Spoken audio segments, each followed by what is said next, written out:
La deuxième chose qui me semble être le point de sécurité qu'on dit jamais en fait, parce que c'est pas véritablement un point de sécurité, mais pour moi il est important de le mettre dans ce chapitre-là, parce que c'est vraiment le réflexe qui va probablement vous permettre d'éviter 95% des accidents que vous pourriez rencontrer dans les cordes.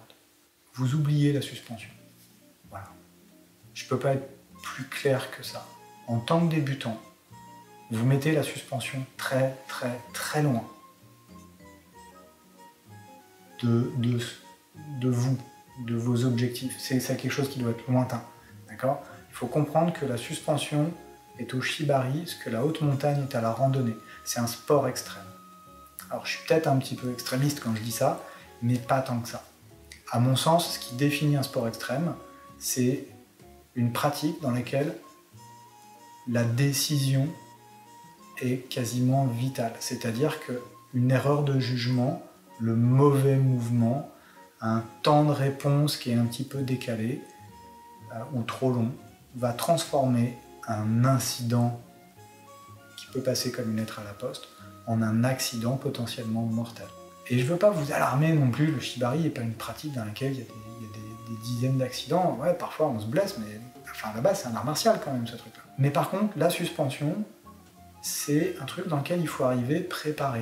C'est comme la haute montagne. On ne sort pas de chez Decat avec une paire de pompes de rando et je vais aller voir ce qui se passe sur le Mont Blanc. Non, on commence par faire des chemins de randonnée, on se promène et puis on gagne en expérience sur soi-même, sur les gens avec qui on voyage, sur notre matériel. On s'équipe petit à petit. C'est pareil dans les cordes.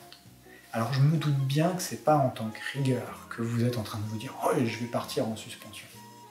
Vous êtes encore en train de batailler aujourd'hui pour faire votre premier nœud de poignet, vous avez du mal à saisir ce que c'est qu'une friction et la tension, ça échappe encore à vos doigts. Donc je vous vois pas là partir comme ça. C'est en tant que modèle que je veux vous avertir. Parce que ça peut paraître facile. Et que vous allez fort probablement rencontrer des gens qui vont vouloir vous impressionner en vous disant « Viens copain, tu vas voir, c'est facile, ça se passe bien. Tu peux me faire confiance. » Vous pouvez peut-être faire confiance à votre partenaire, mais est-ce que vous pouvez vous faire confiance à vous? D'accord? Peut-être que vous connaissez votre corps, peut-être que vous avez fait 15 ans de judo, 10 ans de danse, et que vous connaissez votre corps et que vous êtes en forme. Mais vous ne connaissez pas votre corps dans les cordes. Et ça, c'est une mécanique qui est différente. Les jeux de pression qui sont employés dans la pratique des cordes, et en particulier en suspension, sont phénoménaux. Alors, on aura tous entendu parler de gens qui, première expérience, sont partis en suspension, pirouette cacahuète, ont fait des trucs de dingue et sont redescendus, sans encombre. Ouais, il y en a plein. Mais je vous le déconseille. Prenez votre temps, laissez le truc venir. Il y a déjà tellement à découvrir au sol avant de commencer à jouer avec la gravité et avec des variations de pression monumentale, que je vous invite à continuer à jouer dans ce bac à sable qui est gigantesque, plein de joie, de plaisir, de trucs à découvrir, pour ensuite, une fois que vous vous sentez prêt, petit à petit, aller en direction de la suspension. Parce que mine de rien, on se retrouve quand même à une époque où il y a des lieux comme ici, la place des cordes, mais il y en a d'autres à Paris, en Europe, dans le monde. Il y a de plus en plus de gens qui pratiquent. Clairement, il y a aujourd'hui, c'est une pratique qui est en train de se démocratiser. On est artisan. Le fait de faire un atelier comme celui-là ou cette vidéo-là, ça œuvre dans cette direction-là.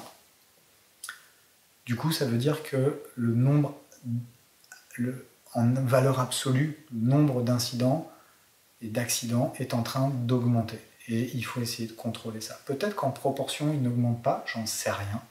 Mais il est important de faire une prévention à ce sujet-là. Donc on vous explique comment les nerfs fonctionnent. Il est important aussi de vous dire que la suspension, voilà, c'est un truc qui se prépare, on ne se jette pas dedans comme on irait se baquer à la piscine. Voilà.